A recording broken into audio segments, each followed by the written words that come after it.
To add apps to your desktop on a Mac, you need to understand the basics of macOS and its interface.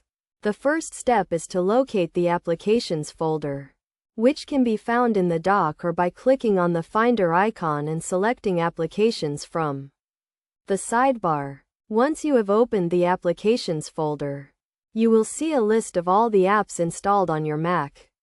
Browse through the list and find the app you want to add to your desktop. To add an app to your desktop, you need to create a shortcut or an alias.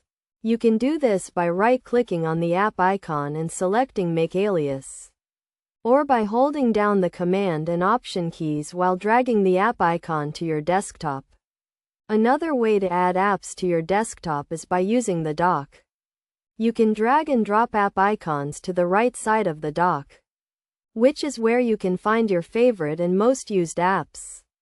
To organize your desktop, you can create folders and add your apps to those folders. This will help you keep your desktop clutter-free and make it easier to find the apps you need.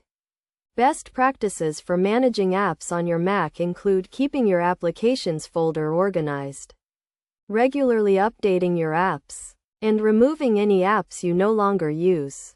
By following these steps and best practices, you can keep your Mac desktop organized and make the most out of your apps.